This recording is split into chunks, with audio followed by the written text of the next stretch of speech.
Yes, guys, good evening, one and all. Welcome to another edition of the R&R Revelation Show. Bit of a special edition this evening. Not only am I joined by the final boss, that is Aaron, I am delighted and honoured to welcome broadcasting legend, Mr. Bryn. How the devil are you both? We can let Bryn first. He's the legend here. Very, very well. Living the dream. Awesome. Another week with a great guest. 100%. Obviously, like I mentioned earlier on, this is going to be a pre-recorded show, so it's going to go up probably sometime next week when I'm living up in Lapland with the family. Let's dive straight in. Bryn, again, thank you so much for doing this for us. As always, when we have our guests on and whatnot, we like to go back to the very beginning. So I'm really keen to know how you got into broadcasting. Did you want to go into the footballing perspective straight away? And was you keen to be a footballer as well, or was that ever an option? Well, all these things are in the mix in terms of the answer. So yes, I wanted to be a footballer. So I was born in Liverpool and spent the first few years of my life there. But obviously, this was the mid to late 70s. Liverpool Football Club were massive and were probably the best side, certainly in Europe, if not arguably in the world at the time. So I was surrounded by the whole football thing, and my dad took me to even that sort of the early years. My dad took me to games, so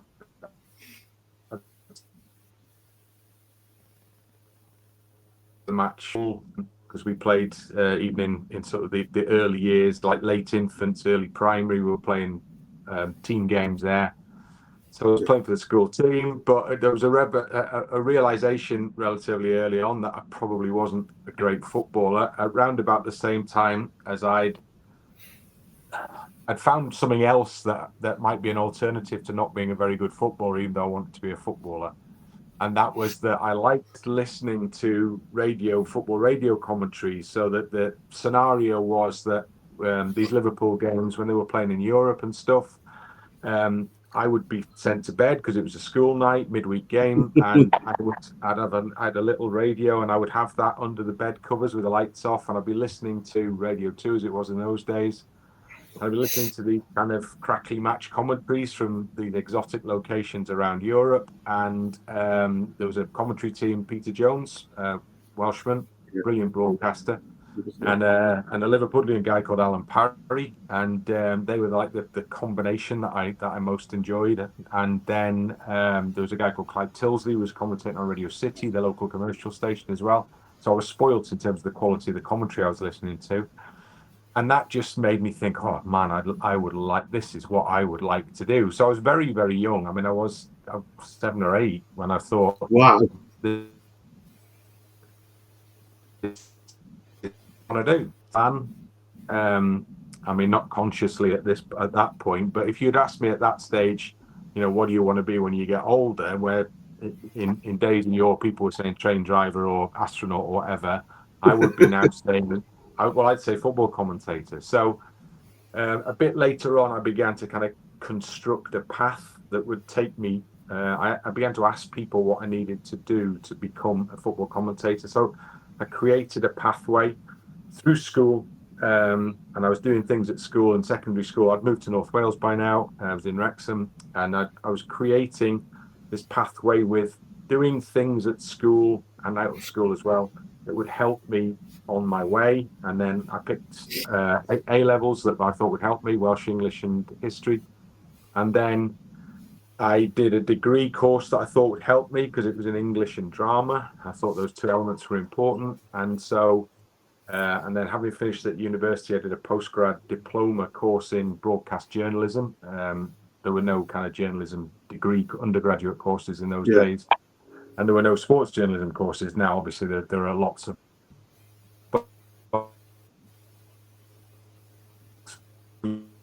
I became trained as a news reporter. Prior to when I was doing my stuff at school, I was doing things like a talking newspaper for the blind. So I'd go in every Friday morning. I used to put this thing together, got distributed to sort of visually impaired people in the local district in Rwabon, where I was growing up, just outside of Wrexham. And then also I answered an advert in the local paper asking for volunteers for the hospital radio commentary service. So that was while I was still at school.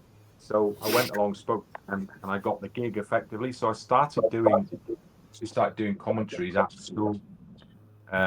So that by the time I came out of school and went to university, I'd already done quite a lot of football commentating. So when it came finally, a little bit further down the road, going out for instance course, I got off. Somebody said, "You're interested in football?" The editor there. I said, "Yeah, definitely. Yeah, I'm mad keen on football. Oh, do you want to go and cover a game for us?" So I was doing news reporting because that was what I was trained as. But at the same time, I got my first kind of proper go at reporting on a match, going on to a match and doing just updates from it. And then to cut a long and occasionally dull story short, when I was back freelancing with them, having worked as a news journalist in other places, I was back in Wrexham freelancing with them for a while, kind of effectively between proper jobs, if you like. And they said one Saturday in November, it's FA Cup weekend, we've got 3 of our teams playing, Tranmere, Chester, Wrexham. So we've got half time in one of those FA Cup ties. We're going to pick which game we're going to do a second half commentary. So I was commentating on Wrexham v Winsford. I was at Wrexham v Winsford, waiting to find out if I'd be commentating. And at half time, it was 2-2. We picked that game. And so that was my first kind of proper on the radio commentary. And then off we go kind of thing. Did the bug hit straight away then when you took part in that first game? It seems like you had the bug from a very young age anyway, but when you done your first live comms, then? I really got into I knew it was the thing I wanted to do from the hospital radio, to be honest with you, because I was doing Wrexham games, right? So by now I was a I was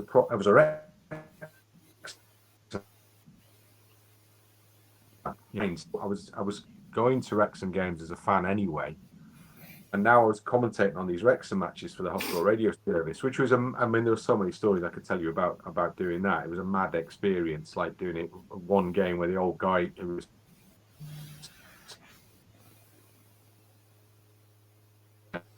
really good lessons, to be honest, because I was trying to keep him awake after that. I thought, well, I've got to up my game here a bit. If my commentary's sending this guy to sleep, I've got to do a bit more with it. And there was one particular game not a great start. There was one particular game I commentated on, which was Preston in whatever the auto windscreen, that thing that Cardiff are in this year, whatever it's called then. Wrexham played Preston at home, and there was a late in that marked upon, and there was the jokes about that I'd woken people from comas in the hospital and that sort of thing. So I was enjoying that, the sort of not the power that it gave you, but I was enjoying the sense that exactly the thing that I loved about listening to the commentary was that you're the person who's the eyes and the ears for the one who can't see any or hear any of this. So you've got the power you have is to be able to describe this experience to them. And that was the thing that I liked when I listened to it, and that was also the thing as I discovered that I liked when I was doing it as well. It was so that was the hospital radio experience suggested that I picked the right thing, that this is definitely the thing that I definitely wanted to do. That's incredible. Absolutely love it. Even from that initial conversation, you can hear the passion in your voice, and what commentary means to you. And I think this day and age, you can sometimes lose that on television. But you can just have this conversation with yourself. You can clearly hear that passion and that burning drive is there. Well, it's interesting because TV commentary, and I've done both. TV commentary is very different to radio commentary. And if you ask me what, I describe them differently now. It's visual commentary against audio commentary these days, because actually,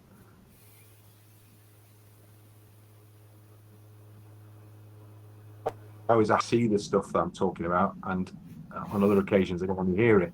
So you're not sure what we've got both audiences potentially. Certainly in EFL with iFollow, you've got people who can are either listening to it or watching it. So you're providing a commentary that's trying to hit both points, frankly. But the TV commentary, there's actually a lot less to do on a TV commentary, because the thing I just said about eyes and ears, well, you're neither of those, because everybody can see it and hear it. So, you know, in a sense, what the hell is the role of the commentator on that? Back to, and you know, that's where the whole stats thing and all the rest of it comes in. But the job of an radio commentary is to tell everybody everything, and I actually prefer that as a frankly. But the young people now who say to me, you know, ask me questions about how do I get to be a commentator, what do I need to do? And the key thing, I think, for me, is that I've still as kind of passionate about it now as I always been. It's lucky to be here, and my job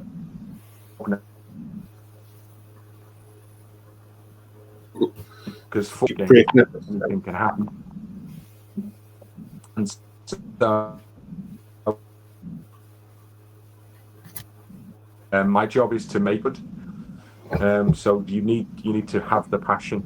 If you haven't got the passion, then there's kind of no point. And that's important. I watch the game still as a fan. I still pay to watch matches. I still go away games on the train or do a long drive or whatever. Sit in the rain. You know, I've paid quite a lot of money for the ticket. So that side of the experience, I still have. So I still know what it is to watch football as a fan, rather than just the guy who gets a parking space and then gets to walk into the stadium, gets fed before the game, and then, you know, it's quite a sanitized experience. It's forgetting that it's all about going as a fan, really.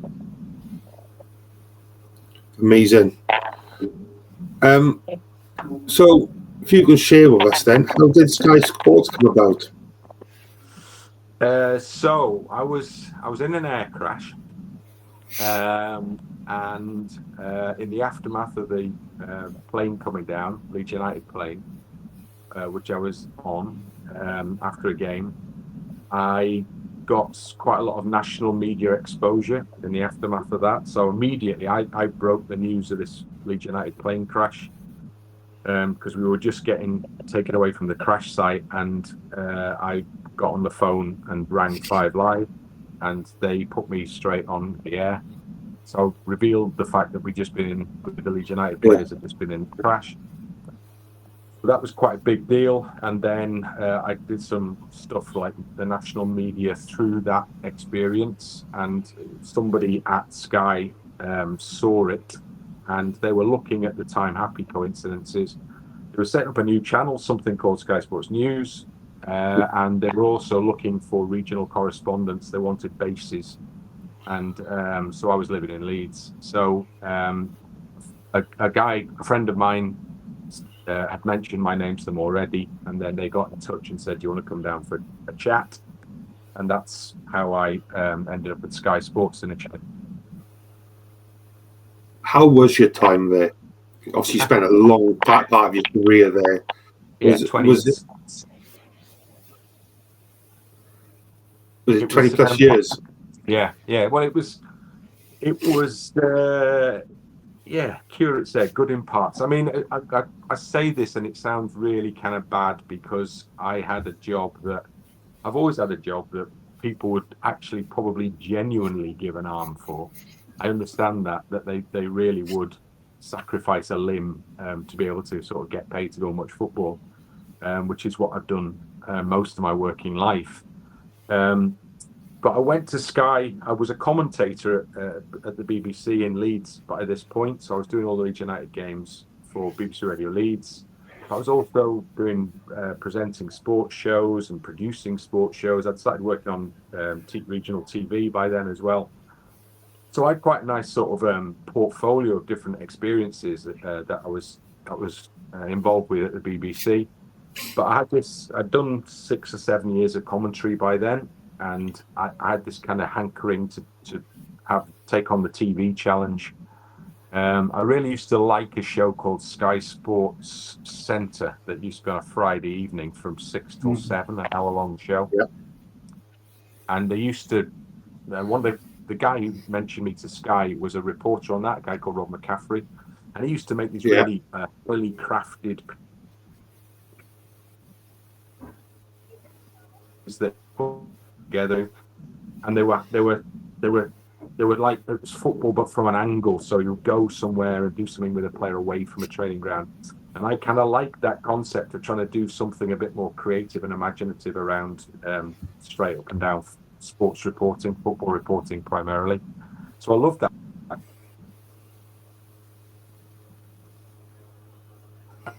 I used to make my rows. I really fancy the chance of doing those sorts of things, these big creative production. What I discovered was that I was actually going to work for a very different model now, because Sky Sports News was not that thing. Sky Sports News, the mentality at Sky Sports News was we are on 24 hours a day, 7 days a week, 365 days a year. That means we need material to fill all that space constantly. So the concept of me saying, oh, I've got this great idea, can I go and film for 2 days and then can I edit for 2 days, was kind of like, nah, not really, because we need you to do this media conference and then you're going to cover this story and then there's this, and da-da. It was just non-stop. So finding kind of big luxuriant gaps in the schedule like that for the thing that I fancy doing actually was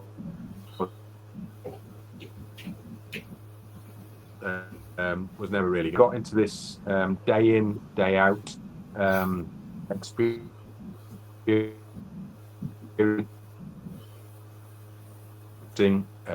Pieces, like turning them around really quick. There was a lot of live work to do, obviously, so standing outside of football grounds and kind of doing updates and stuff. It was, and it was full on from day one to the last day I was there. So there was no, and you're only ever as good as your next day. So whatever happened yesterday,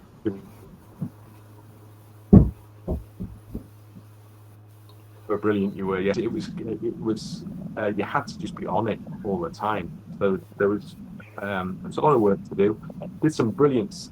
I was lucky to do some great stuff there. I worked on some big stories over the years, and so that was, when you find yourself kind of very much in the spotlight on things. But the other aspect with Sky Sports News that I hadn't kind of really legislated for was that traders and all those sorts of usual news. I found myself back in that situation at Sky Sports News because they would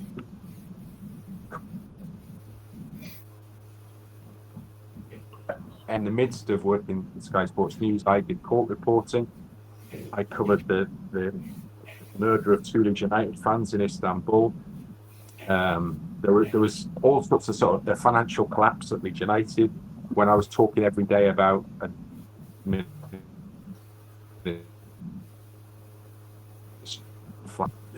I wasn't talking about football at all. I was talking about everything but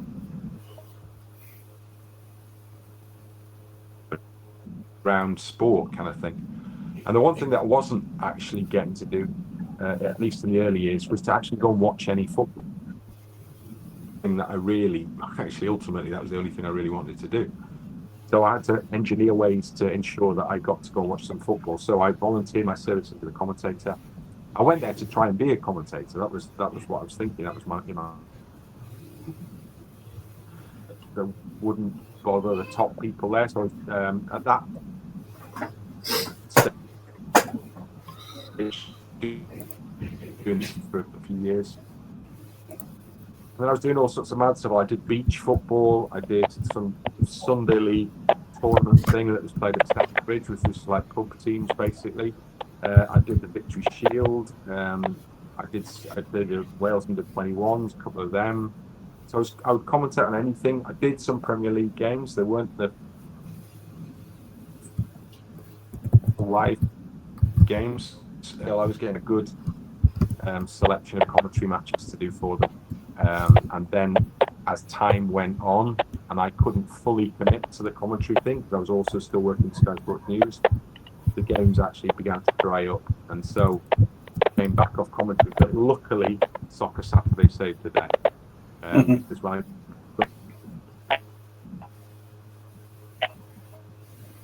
Soccer Saturday show there was, ever has been. And I was working with fantastic people, and I loved the experience of it being completely live. Potential for chaos was there every time you went to a game, and it also drew in some of my skill set. So those elements of commentary in Soccer Saturday, because things do happen while you're watching a game.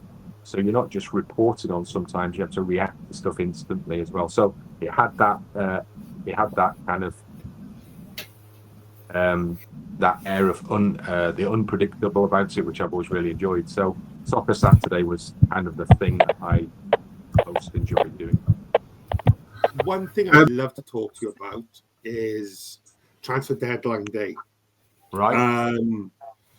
So I'm assuming over the years, back when there was no protection, I suppose, for you broadcasters when you were going to stadiums and things like that on deadline day. What was that actually like? Oh man, that was crazy. I mean, I was not one of those who particularly enjoyed transfer deadline day. There was so much Sky Sports News who absolutely that genuinely was their favourite day of the year. I wasn't one of those people. Yes, we used to go and stand outside football grounds from 6 o'clock in the morning, and you could still be there technically you could still be there at 1 a.m. the following morning, potentially. So it was a long old day, and the kind of thing you were exposed. So I spent 1 year standing outside Hull City's training ground, and Hull City's training ground is kind of in the middle of a residential area. There is literally nothing. We weren't in it. We were outside of it. There was nothing at all by the way of like facilities or anything. So there's no toilet there. You're just in the street. No food. You'd have to go off site to try and get food and all the rest of it. So it could be quite arduous, particularly if you were covering a club that was doing nothing. I landed quite a few clubs down the years because Leeds United, who were the big club on the patch when I arrived on the patch in whatever it was, 1998, I think. They were the big team in Yorkshire at that stage, but we had a couple of Premier League clubs at least at that point. I think there were 3 Premier League clubs in Yorkshire when I first started with Sky Sports News. So there was plenty to do every day. But then once Leeds had dropped out the top division, I think we were down to 1 maybe Premier League club. And then for a number of years, I had no Premier League clubs. So there wasn't any great interest in the clubs that I was covering, which also was an issue because that meant I got sent further and further away to go to places where there was more likely to be stuff going on. 1 year I was outside Swansea, the Swansea City's ground because... I'm sorry to hear that. Well, listen, I've got to remember where I am, haven't I? Yes, right, yeah, grr.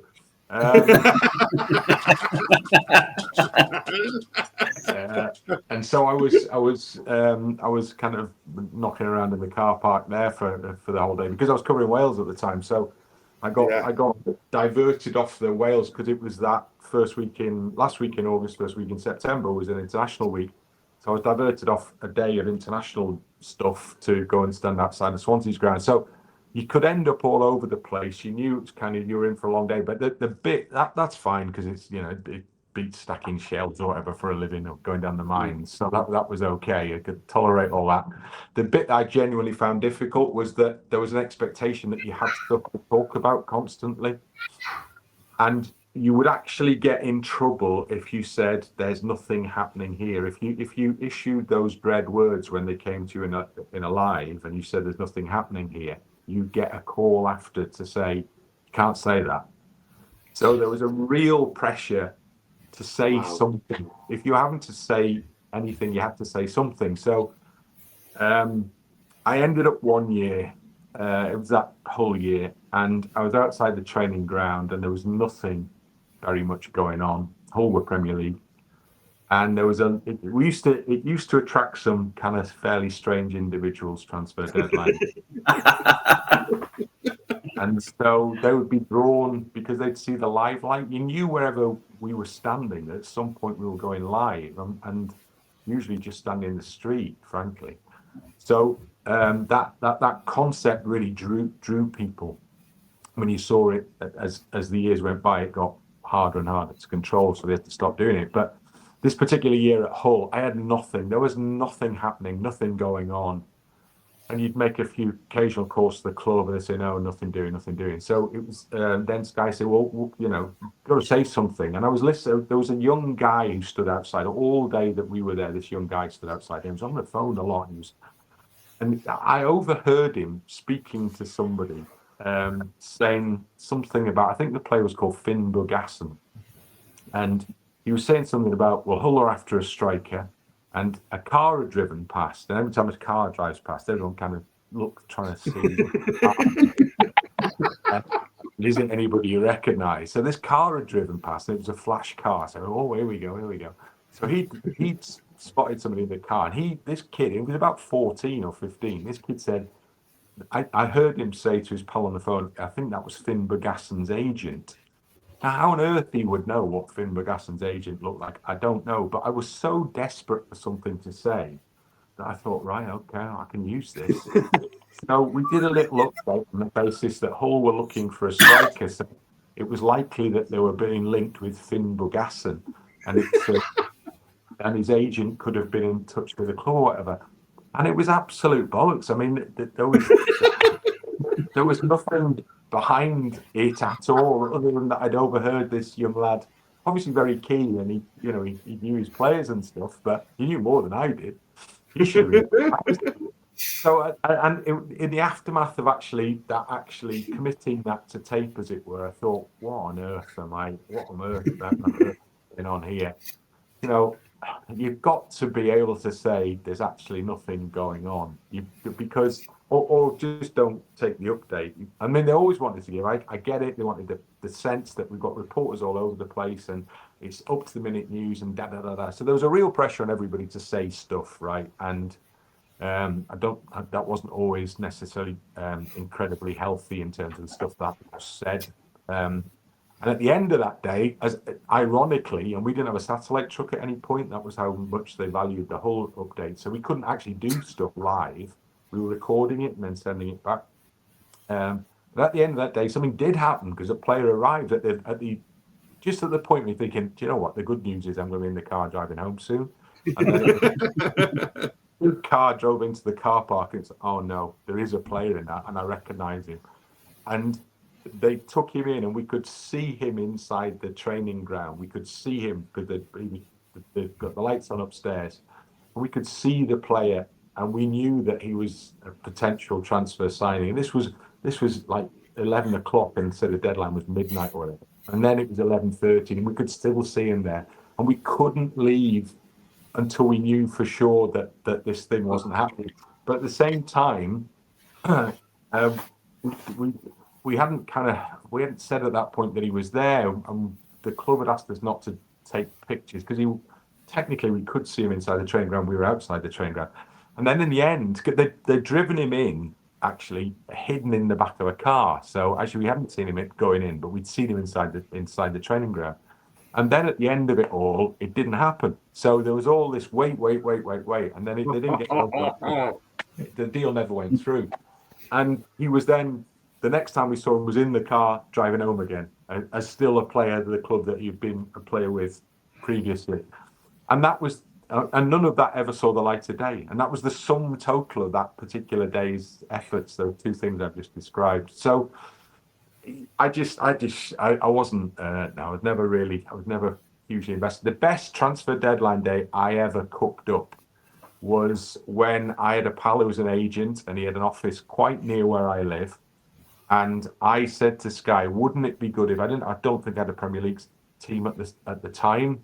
So I was going to be sent somewhere else. So I said to Sky, what about we do a new angle on this, and we do a day with an agent on transfer deadline day, because he had players.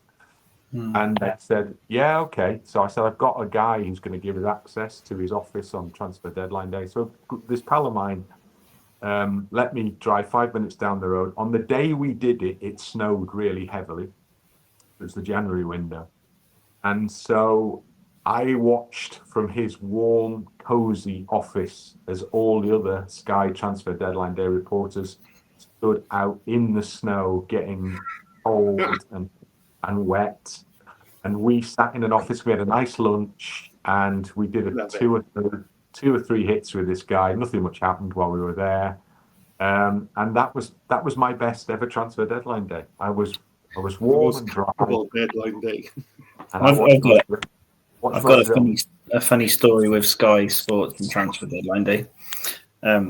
I work and represent some football clubs in the Football League. I won't sort of divulge names, but a few years back, there was a club that were looking to actively go after a player, and the whole domino effect of transfers had to be instigated. So they actually fed Sky a false transfer for another club, and so there was interest in this player, and it started the domino effect that actually helped assist the transfer. It was a loan deal for a player. That's the thing I'm talking about, is that the clubs and agents tried to recognise that this was a system that could kind of be manipulated a little bit here. Yeah. So if you run up to transfer deadline day, or even on the day itself, the phone would ring and agents would call you, and they would say, by the way, I've got this light. I mean, they wouldn't say to you necessarily, I'm making all of this up.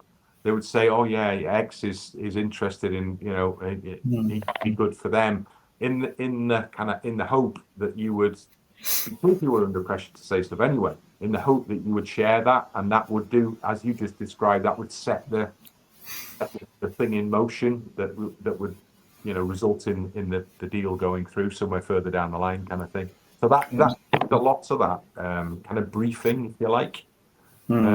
And if you remember, we had like reporters with multiple phones on the desk in front of them and all that sort of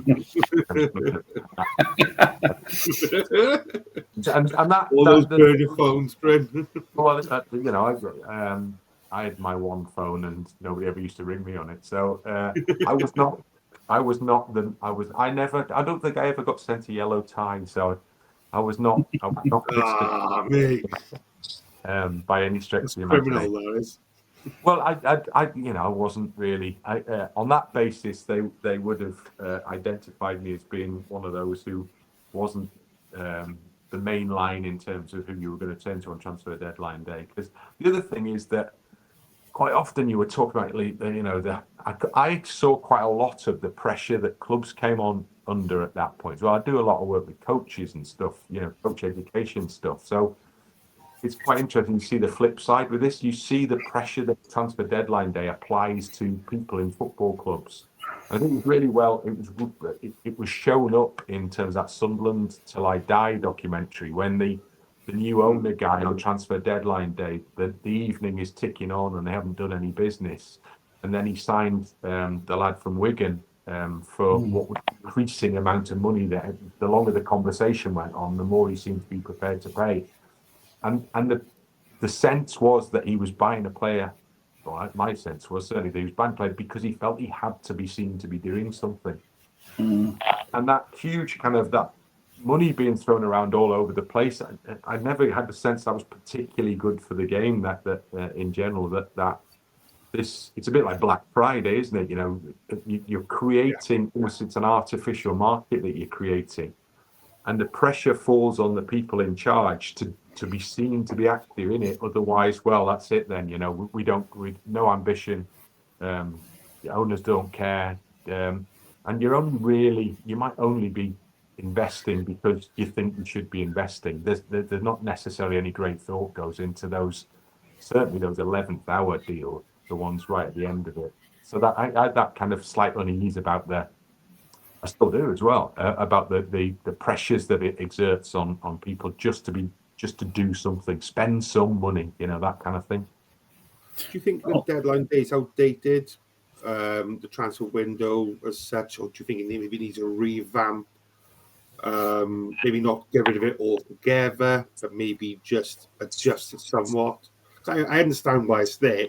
You look at our Cardiff for example, we got half a dozen young lads who are doing very well, and I have no doubt that if the window was open still, teams from higher above would be sticking around him, maybe from a selfish perspective. But so I get why it is then protecting the lower leagues side of things, but maybe it could be adapted and updated because it's been a while around for a long time now. Yeah, and it creates pressures, particularly when it starts after the season begins. It creates pressure. We've seen at Leeds United where Daniel Farker, the manager, was hoping he was going to get a couple of additions attacking players, and he mentioned in the aftermath of the last game before the window closed, he made it clear that he hoped that that's what he was going to get. And then come the end of the window, he didn't have that thing that he said he wanted.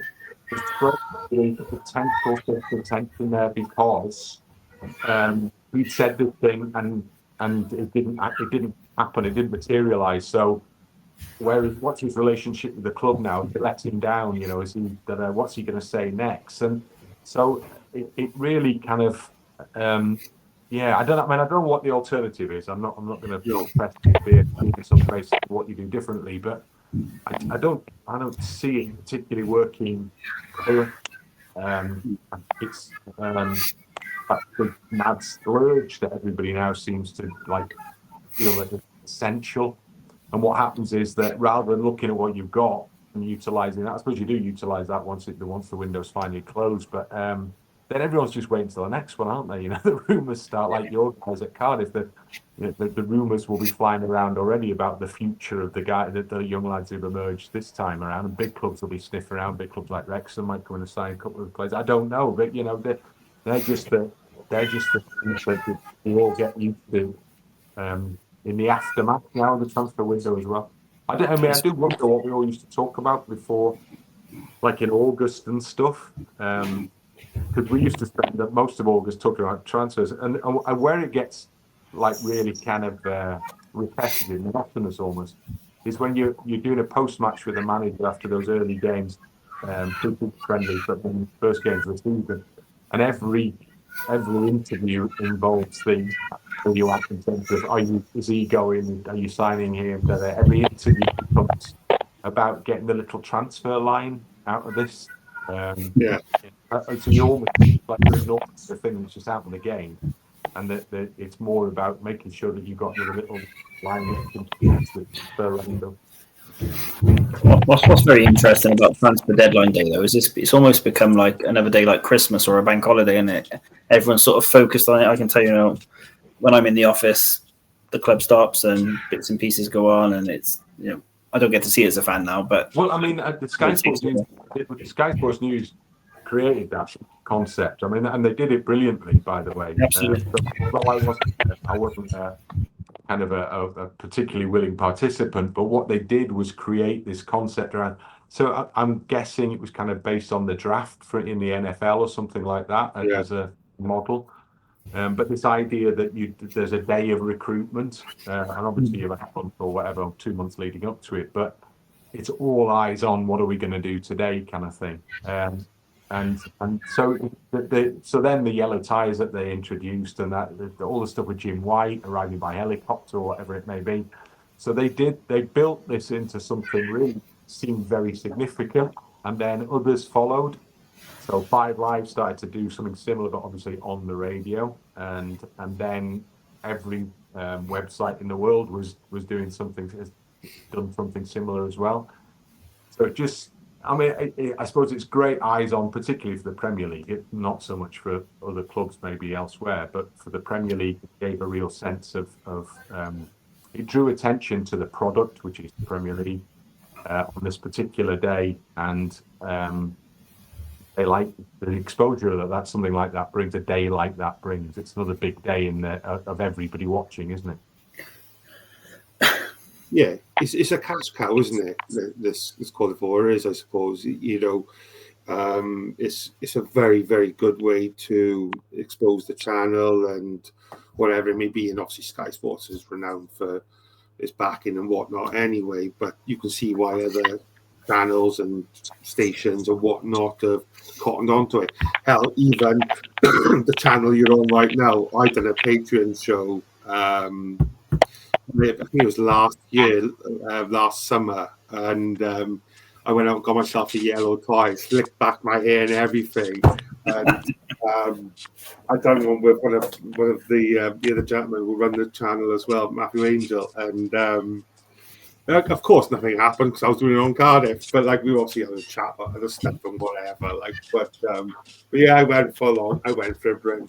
And that's what it's. I mean, it was there was a whole package of stuff. So people remember the incident with the reporter and the sex toy bit at the back of his head.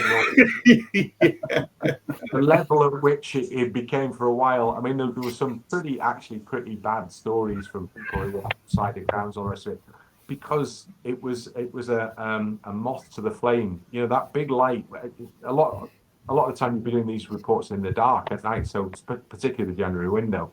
So when the light goes on, people are sussed that that's when you're going live, and you would sense, when the light went on, the kind of crowd would move in behind you, and people started like the flipping darts. People started turning up with signs that they'd read, "Happy Birthday, Grandma," and all these kinds of things. And there were people travelling like great distances to go and stand outside Stoke's training ground.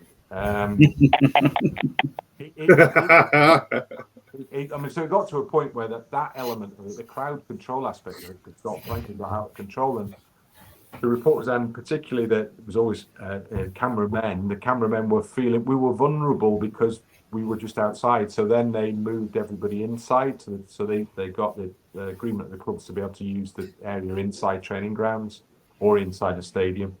And that obviously sanitized the kind of the process, made it more secure, but also took out some of the element of madness that accompanied it, which obviously, that's the thing people really like, isn't it? Live mad stuff going on, live telly, some poor sap like me standing in the middle of it. That was a big attraction. Let's not kid ourselves. So then when they didn't have that element, they introduced other elements like the yellow tie and all that sort of stuff, and helicopters and things like that. Very, very kind of clever marketing of the events and clever marketing on the basis of for the channel as well. I want to move on somewhat from Sky, if I may, and talk about Wales. How did that come about? Because obviously you became quite renowned for broadcasting for Welsh football. Some would say the golden era for Wales. How did that all come about? Well, it was kind of right place, right time. So I was a travelling Wales fan even before it started at Sky. So I did my first Wales away trip in Nuremberg. Was my first Wales away trip in a minibus from Rowabon, the village, with all the lads from the pub, and it was the maddest week. Again, a book could be written, a film could be made about that trip. All sorts happened. And then I was going down regularly to Cardiff to watch matches, and so I was a Wales fan. So when I actually got wind of the fact, I got kind of a tip-off that Sky were very interested in obtaining the broadcast deal for Welsh international football. The Bluebirds had it for donkey's years, and so I went to my kind of boss at Sky Sports and said, "I've heard this rumour. If it's true, I'm a match-going Wales fan. So if it were true, I'd be very interested if there's any kind of role going with it." And he basically told me to zip it, stay in my lane, and go up and all the rest of it. And there's nothing in it. Anyway, about a week later, it was confirmed that Sky had taken the contract away from the BBC. It's quite a shock. So I know there's a shock in Wales, and the next call that I got was from the guy who'd been appointed to be the producer of it. He said, "Oh yeah, the Wales deal's been confirmed, and I want you to be the touchline reporter on the Wales games, to cover all the Wales games." So it was because I'd spotted the potential of this thing happening. I thought, well, that's got to be my job. I've got to make sure that's my job, because this is I'm the guy. I've got to be the guy for this one. I go and watch him, for God's sake. And so it worked. And so that was 2003, I think it was, that we took the contract. Sky took the contract. So covered Wales v Latvia away in Riga was the very first live game that was on Sky. And did almost every game. And there were a few that weren't on Sky, but not many. So did almost every game for about the next 15 years, was it, after that? And finally, right at the end of it, after a miserable period under Tosh, we finally had something to celebrate. So it was a slow burner, the Wales gig, for sure.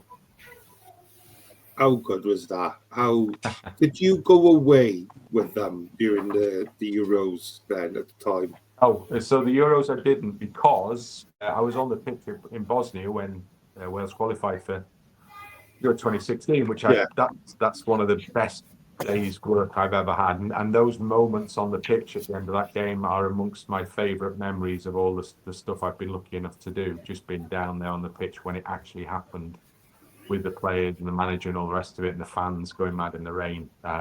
Some brilliant memories of that. But when it came to the actual Euros themselves, I decided, and it comes back to the something I talked about earlier. I was a fan. I've always been a fan as well as being I'm a supporter as well as a reporter.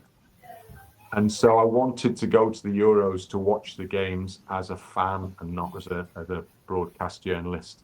Plus, Sky had no rights to the competition, and having no rights to the UEFA competitions is quite significant, because it means that you get almost no proper access at all. You're kept at arm's length in everything you do. So I'd enjoyed the intimacy of being the guy in the tunnel before and after every game. I was on the pitch with everybody at the end of Bosnia, and on the pitch with everybody at the end of the Andorra game. So I've been right in the thick of it all the way through, and then I would be denied anything even resembling that level of access for the Euros. I'd be the guy on the other side of the car park and sitting at the back of the room in the press conference. So I didn't really fill me full of kind of anticipation working on that basis. And what I did want to do was what I'd always wanted to do, which was go and support Wales at a summer tournament. So that's what I did. So I went to do that rather than cover the game. Incredible. That's incredible. Well, I'd be remiss not talking about Wales, if we may, to talk about the late, great Gary Speed. Of course, obviously coming up to an anniversary just passed for Gary's passing. If you can share with us how you come to be so close with him, if you don't mind. Was it because of through your Leeds connections? Or? So when I arrived in Leeds in, was it 1992, I think I arrived in Leeds for a job with BBC Radio Leeds. Obviously, Gary had just won the league with Leeds United. Leeds were the last league champions. And the first the first major event that I worked on for BBC Radio Leeds was actually the Charity Shield, and Leeds played Liverpool. And my job was to get interviews in the tunnel before and after the game. I'd never ever been to Wembley before, so the first time I went there, I found myself in the tunnel at the end of the game at Wembley, which was quite the leap.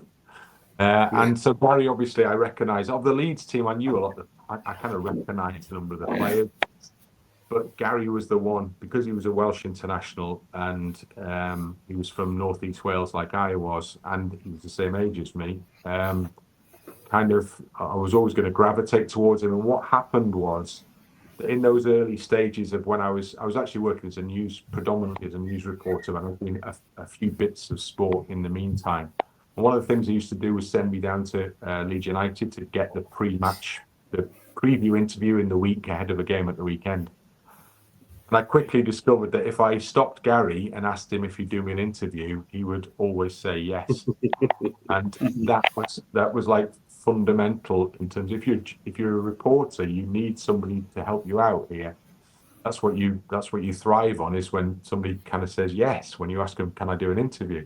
So Gary was very, very obliging in those early weeks of my kind of my fledgling career with this big city station, BBC Radio Leeds. So we got chatting, and I mentioned I was a Wales fan and I'd seen him play and all the rest of it. And he was the difference was I would have had that conversation with, would have tried that same gambit with lots of players, I'm sure. But the difference was Gary was just, oh, brilliant, yeah, okay, and then chat, and then at some point said, oh, listen, I'll give you my phone number, and that was like major because a journalist thrives on a contacts book, and that was an act of trust on his part in me that he would give me his number so that he wouldn't do that, wouldn't distribute it willy-nilly. So all those things just kind of combined to give me an impression of somebody who I thought I really liked.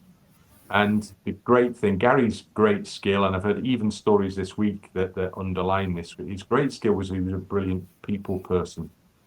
And so he was just very friendly. It was very straightforward. He was very friendly. So I liked him. He helped me. We got on well. And then when we were commentating on games a bit later, when I started doing the match commentator on all the Leeds games, Gary's dad used to walk past where we were commentating at halftime in every game, and he would stop for a chat. And Roger was brilliant, really funny guy, lovely fella. And so I used to commentate with Norman Hunter alongside me. So Roger would stop for a chat with me and Norman, and it was always good banter. And so I knew Gary's dad. So I'd say, oh, I saw your dad on Saturday, and saying all this sort of stuff. And I would then, from that point onwards, I was always kind of in touch with Gary, but also I'd bump into his dad on Wales away trips and stuff as well. Because his dad used to go out with a crew of lads from D-side who all used to go and watch Wales, but obviously watch Gary as well. So I'd bump into Rog in sort of places all over Europe. And when Gary left Leeds United, sort of didn't see as much with him. He was at Newcastle, went and did some. If I rang him and said, Gary, I need some help here, will you do me an interview? He'd be the guy who say, yeah, come up, and we'll sort something out.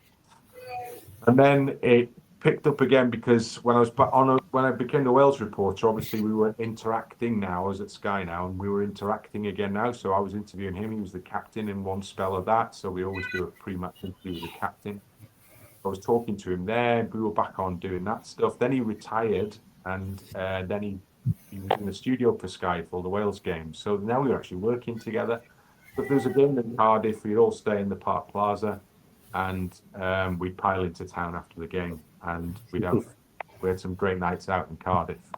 So we were now kind of doing a lot, socialising, and then it got a bit later on. He was at Sheffield United, which is one of my clubs, so that was good. So I saw a lot of him there. Game manager at Sheffield United, and one day it had snowed, and he said, I rang him up. I said, "Listen, I'm a bit short of sports news stuff to do today. Any chance?" They used to love snow at Sky Sports News. It was like, stop some snow. What's my stop some snow? I've got a plan here for an easy day. So I said, Gaz, can I sit down and do an interview with you about training in the snow? And he went, yeah, I suppose so, right? Yeah. So when you come down, Toshak had left Wales by now, and Flinney had been doing the caretaker bit, but they were looking for the manager. But when you come down, he said, come in for a cup of tea before we do the interview, because we'll just have a little chat. And basically, he'd not been linked with a Wales job at this point, because he'd only just been coached at Sheffield United. And I checked. He said, why am I not being linked with this? And I said, so I checked, and they said, well, we don't think he'll be interested because he's only just gone into the Sheffield United job. Plus, there was probably a concern about a compensation payment as well, because he was at the start of a contract. Yeah. So I explained that to him, and he said, well, just let them know I might be interested. And so I left that conversation and made the call, and that precipitated a series of events that ultimately culminated in, a week or so later, 2 weeks or whatever later, in Gary being named the Wales manager. So at that point, we were working almost in tandem at that point too, because I'm thinking, brilliant, Gaz as the Wales manager, this is going to be fantastic. And I'd had Gary on I do the coach education bit with the FAW, and Gary had done his pro license, and I'd been the guy doing the media bit on the pro license. So we'd done stuff there. That was a good laugh. It was just it was really good by then. We were sort of a proper good rapport going.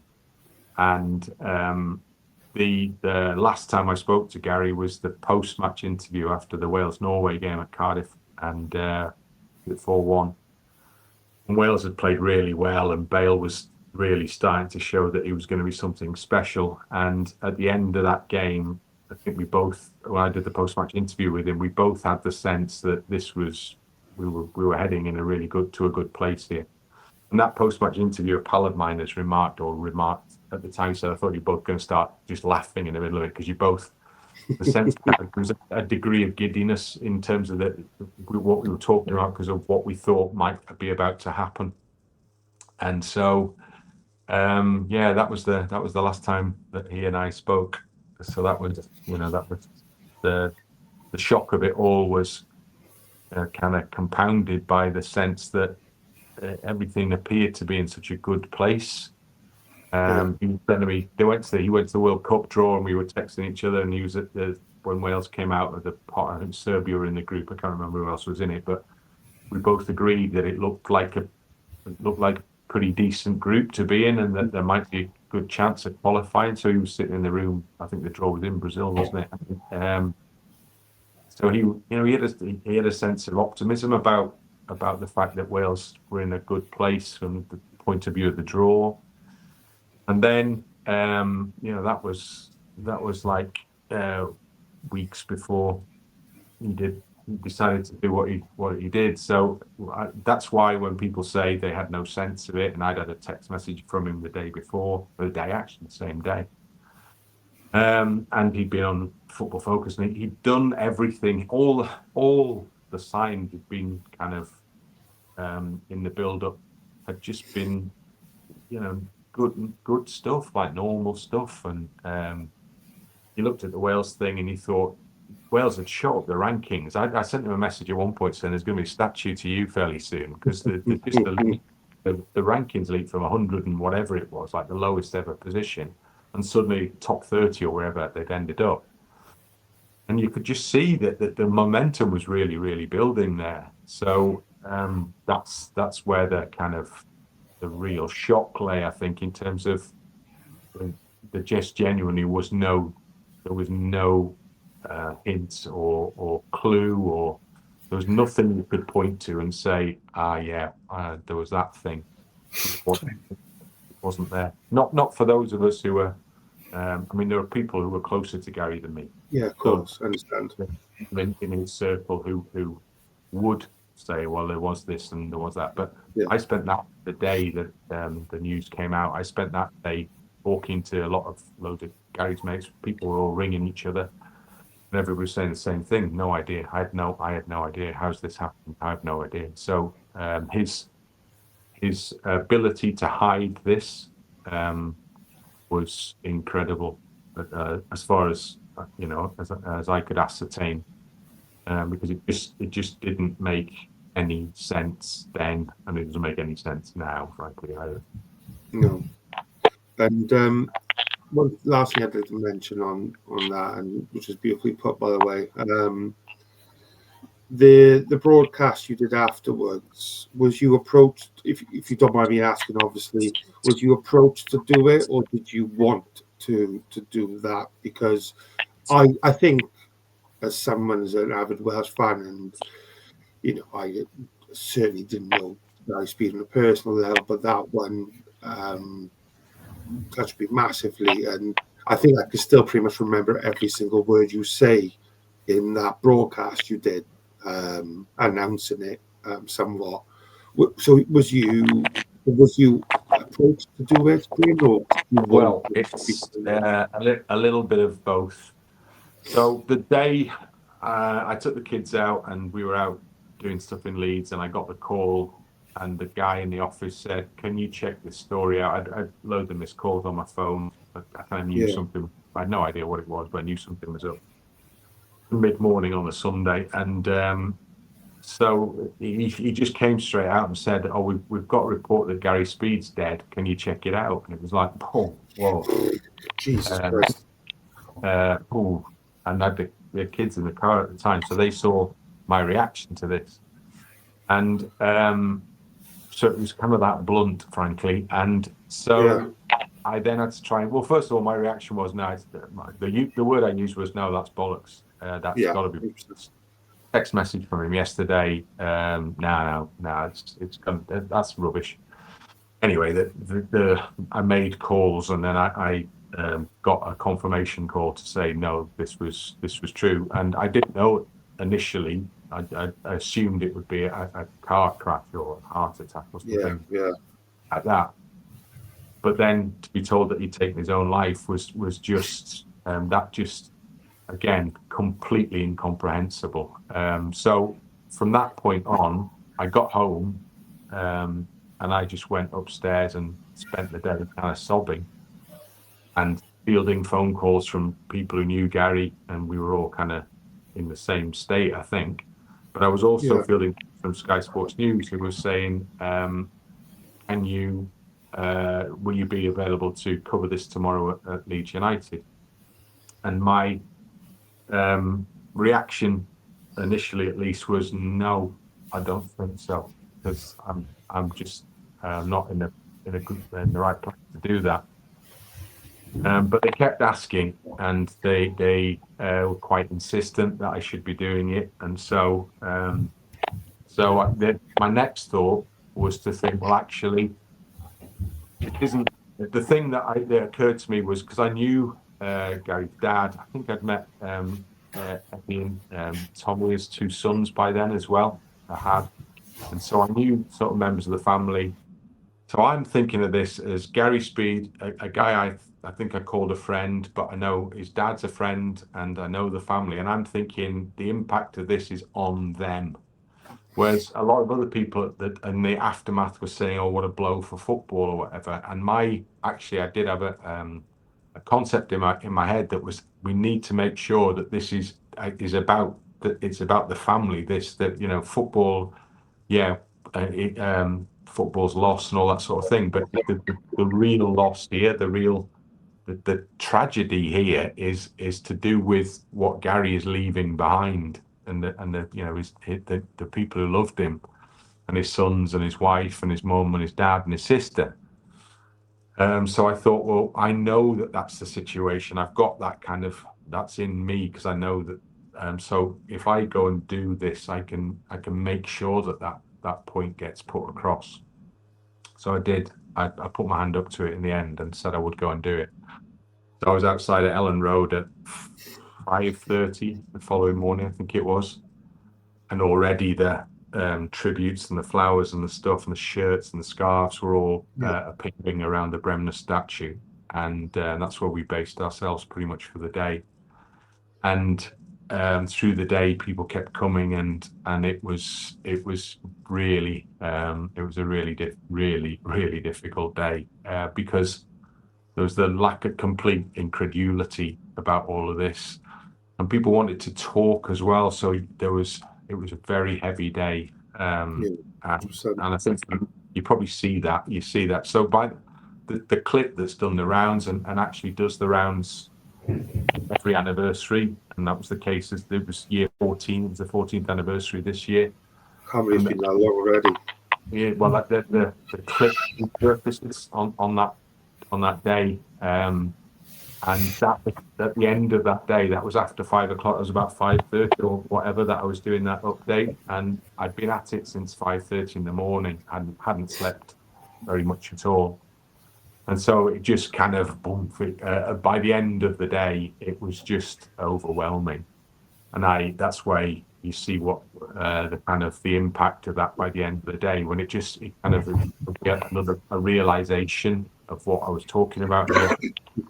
And in the aftermath of that, the cameraman rang Sky and he said, "You've got to send him home, because he's he can't do this anymore."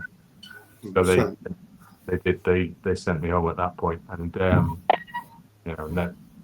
and then I actually got a day off the day after, and then I was That's back kind of after. sky. Well, the weekend, that following weekend, I think Leeds had a home game against Millwall, and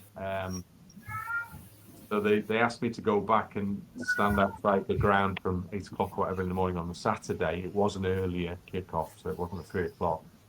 And I actually said no to that one, and I was like insistent this time because I just couldn't face standing there and talking about this thing again and again and again and again, because it was difficult and I didn't want to do it. This wasn't a story. This wasn't me reporting on a story. This wasn't financial collapse at Leeds United. This was something sort of way more personal than that. So I said no. I did cover the game, but I thought I thought covering the game was kind of a bit different, and there was a beautiful tribute before two teams and all the rest of it. And then I think the next day I got sent to Everton to do, and that was heavy duty, because before the game I was with Barry Horn, a good pal of mine. We'd done loads of Wales games together, and obviously Barry and Gary were close, and then the two, Barry and I were talking in reception at Goodison Park, and Roger walked in, Gary's dad, and oh wow, that was, I'll not forget that kind of moment there, because Roger was the most happy-go-lucky guy, lovely sense of humour, very, very warm, and just to see Roger was standing in front of me, and then we just kind of fell into each other's arms, because what could you do? What could you say? What could you? Gary, Roger doted on Gary. That was hard. That was really hard. And then doing that game was again another brilliant tribute at Everton. But oh geez, why? And the outpouring from the fan base in general. So it wasn't just the clubs he played at; it was just everywhere. That gave a real sense of how they perceived him as an individual, and that was actually accurate, because, like I said right ages ago, he was a really good people person. He had a fantastic memory for faces, and he would meet somebody in a circumstance, and he'd meet them again 2 years later, and it'd be a fleeting meeting, and he would remember them, and he would ask them a question about that. Honestly, I've heard so many examples of him being able to do that, and that just. That people liked that he was just was this incredibly good-looking fella, charismatic, great footballer, but more important than all of that, he was just like this really nice person, and that's what I think that's what they most held on to, and that continues to be the case. That's amazing. Not really touching, isn't it? Really touching about Gary. And with yourself now, Bryn, what are you up to now these sort of days? What's the plans for yourself going forward? Well, if you remember, I started commentating on Leeds United games in the early 1990s, and guess where I ended up commentating on Leeds United games when I left Sky. So I do all the LUTV matches. So we go home and away covering Leeds these days, and that's full-time job. But I do a load of other stuff as a freelance these days. So I mentioned coach education. I do. I host events. I do quite a lot of social media work with young footballers. I commentate on Radio Wales occasionally. I just a sort of fairly broad portfolio of different projects and different clients that I work for. All of them generally relate to broadcasting or the football industry. So either upfront broadcasting roles, or I've done live stream production. I did live streams for Wrexham for half a season when Ryan and Rob took over. I produced live stream coverage for Connors Nomads and TNS and people like that. So just lots of different things that I try and bring it all together to try and ensure that I can pay the bills and buy clothes. So it's a wealth of knowledge, and it's also giving a lot back to the game. Well, I've got experience. The one thing I can definitely offer, unfortunately, in this world we have these days, experience. I thought I was going to walk out the Sky. Right, I'd done nearly 21 years at Sky. I thought I was going to walk out the Sky, and the phone was going to be hot with offers. You know, we've got to get this guy in. Guess what? That phone was very quiet, and I think at my time, so I had to go out and kind of hustle a bit, and being, the hustle is the bit that I've had to learn, frankly, with the freelancing. But in fairness, the Leeds gig did come to me. But in other instances, I've had to go and sort of really find stuff or make stuff, create stuff, come up with ideas. So I had lockdown. I was 1 year into freelancing, and it was beginning to build up quite nicely. I was building up quite a nice portfolio of different stuff. I'd just shaken hands on what was going to look like it was going to be a really good gig in terms of doing the social media work with young footballers. And then lockdown hit, and that was it. I got everything stopped. So everything I was doing stopped. So I went from staff job for 20 years at Sky, freelancing for a year with the kind of uncertainty that brings, actually having zero income all of a sudden, and with no sense of when I was not going to have zero income, when I was going to start earning again. So we went, what did we go, March, April, May. I think I started getting a few bits and bobs in May, and then the season started again in June or something. Yeah, it did. It started. In fact, yeah, it did. It started because the first game back for Leeds was the Cardiff Leeds game. And that was the weekend of my birthday. And Leeds lost. Cardiff won, obviously, by 2-0, and that was with 9 games to go. So that was the wheels finally started turning again then. But that, in terms of the seismic shock from a work perspective, it doesn't get any scarier than that. I used to have a regular salary coming in, and here I am 1 year later with nothing coming in. Didn't qualify for any grants or loans, and didn't manage to buy any PPE equipment from China. So I was earning nothing. So that was pretty scary times. But spending your Tuesday nights with 2 guys who support Cardiff. And listen, there's worse ways to spend your Tuesday night, obviously. And all I'd say is thanks for not mentioning whatever that cup competition was that we played in the other week. That's always time.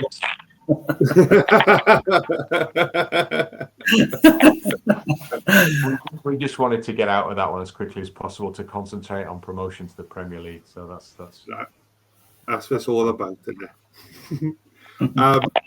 Right, I am going to wrap us up here now, if that's okay with you, gentlemen. And final boss, mate, thank you. Mate, it's been lovely catching up with you for a while, so I haven't spent some time with you. But of course, Bryn, mate, honestly, this is everything and more than I was expecting. So thank you so much. Like, honestly, from the bottom of our heart, really appreciate it. We could edit this bit out if you say no, but I'd love if we could maybe do a part 2 in the new year, live, so our fans can watch and get some questions into you as well, if that's okay. Yeah, definitely. Yeah, we'll do that. That's lush, mate. Thank you. Brilliant. Thank you all so much. Have a lovely evening. Good night, God bless, and goodbye, my friends. This channel is powered by an incredible membership community on Cardiff City World and patreon.com/AcePodcastNation. Becoming a member unlocks exclusive rewards from early access to live event tickets, bonus content, and even the occasional inside transfer scoop. Somebody I spoke to about Jay, don't sign him. Don't sign him, he's this, he's that. But I learnt a long time ago that people react differently to different people. So don't take it on face value because someone says, don't touch him, he's no good. He might be no good for that, but he might be good for you. Yeah, cool. So I sort of looked at him and I spent about 4 hours with him trying to sell the club to him. And his agent, Sky Andrew, said to me, he took a call and he said to me, there's another club that want to speak to him. And I just spent 4 hours speaking to Jay.